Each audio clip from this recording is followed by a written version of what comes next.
ಸಂವಿಧಾನದ ಸಚಿವರು ಸೇರಿದಂತೆ ಸರ್ಕಾರ ಸಮರ್ಥನೆ ಮಾಡಿಕೊಂಡಿತ್ತು. ಇವತ್ತು 3 ಜನ ಆರೋಪಿಗಳನ್ನ ಪೊಲೀಸರು ಅರೆಸ್ಟ್ ಮಾಡಿದ್ದಾರೆ.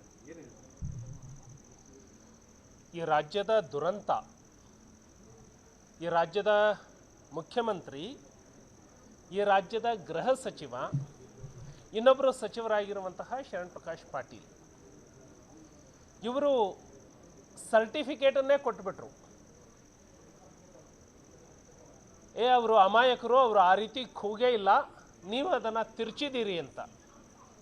ಎರಡನೇದಾಗಿ ಈ ರಾಜ್ಯದ ಸಚಿವರು ಮತ್ತು ಮುಖ್ಯಮಂತ್ರಿ ಸಂವಿಧಾನದ 4ನೇ ಅಂಗ ಅಂತ ಹೇಳಿ ಪತ್ರಿಕಾ ರಂಗವನ್ನು ಕರೀತೇವೆ ನಾವು.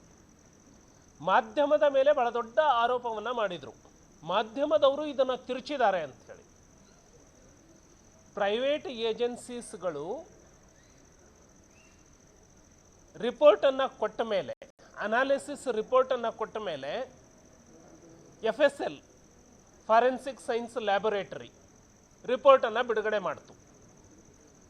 FSL ಇರುವಂಥದ್ದು ರಾಜ್ಯ ಸರ್ಕಾರದ ಅಧೀನದಲ್ಲಿ. ಒಂದು ಪ್ರೈವೇಟ್ ಏಜೆನ್ಸಿ, ಟ್ರತ್ ಲ್ಯಾಬ್ ಇರ್ಬೋದು, ಇನ್ನೊಂದು ಲ್ಯಾಬ್ ಇರ್ಬೋದು, ಅವರು ರಿಪೋರ್ಟನ್ನು ಇಷ್ಟು ಬೇಗ ಬಿಡುಗಡೆ ಮಾಡ್ತಾರೆ ಅಂದರೆ FSL ಬಿಡುಗಡೆ ಮಾಡದೇ ಇರೋದಕ್ಕೆ ಕಾರಣ ಏನು? ಒಂದು ವೇಳೆ ಆ ಪ್ರೈವೇಟ್ ಲ್ಯಾಬ್ನವರು ಆ ರಿಪೋರ್ಟನ್ನು ಬಿಡುಗಡೆ ಮಾಡದೆ ಹೋಗಿದ್ರೆ ಈ ರಾಜ್ಯ ಸರ್ಕಾರ FSL ಅಧಿಕಾರಿಗಳ ಮೇಲೆ ಒತ್ತಡವನ್ನು ಹೇರುವಂಥದ್ದು ಕೂಡ ನಮಗೆ ಕಾಣ್ತಾ ಇತ್ತು ಮೇಲ್ನೋಟಕ್ಕೆ.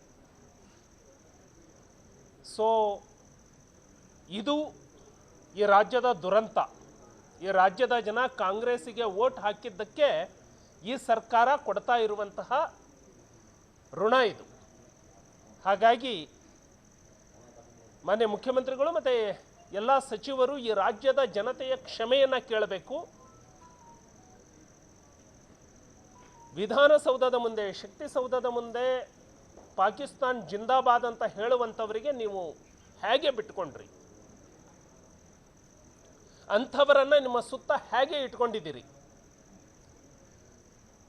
ಇವತ್ತು ರಾಜ್ಯದ ಜನ ಕಾಂಗ್ರೆಸ್ನವರ ಸುತ್ತ ಇರುವಂಥವರು ಪಾಕಿಸ್ತಾನಕ್ಕೆ ಜಿಂದಾಬಾದ್ ಹೇಳುವಂತಹ ಜನ ಅಂತ ಹೇಳಿ ಬೀದಿ ಬೀದಿಯಲ್ಲಿ ಮಾತನಾಡ್ತಾ ಇದ್ದಾರೆ.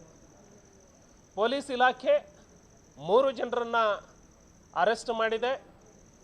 ನಾನು ಇಲಾಖೆಯನ್ನು ಅಭಿನಂದಿಸ್ತೇನೆ.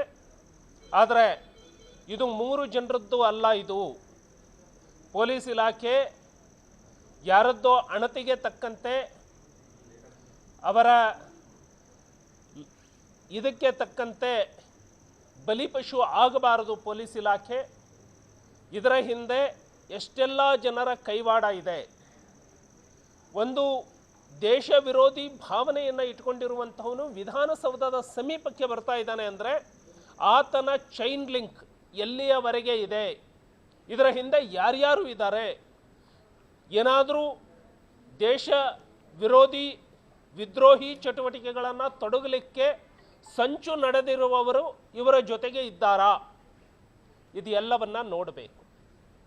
ಎರಡನೇದು, ರಾಮೇಶ್ವರ ಕೆಫೆ ಅದೊಂದು ಸಣ್ಣ ಘಟನೆ ಅಂತ ಹೇಳಿ ರಾಜ್ಯ ಸಚಿವರು ಹೇಳ್ತಾರೆ. ಅದನ್ನು ಕೂಡ ನಾನು ಖಂಡಿಸ್ತೇನೆ.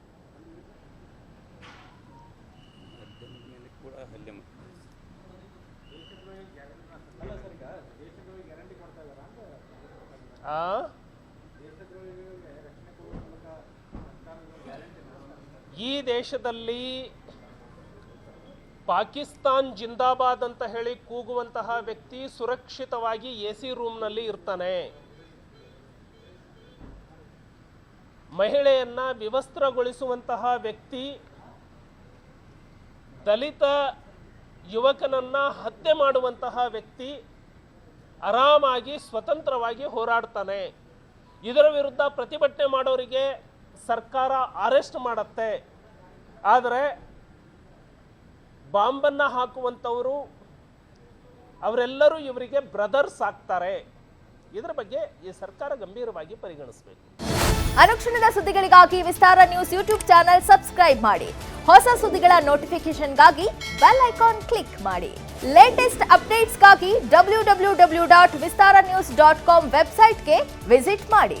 ಅಂಗೈಯಲ್ಲೇ ಜಗತ್ತಿನ ಸುದ್ದಿ ತಿಳಿಯಲು ವಿಸ್ತಾರ ನ್ಯೂಸ್ ಕನ್ನಡ ಆಪ್ ಡೌನ್ಲೋಡ್ ಮಾಡಿ.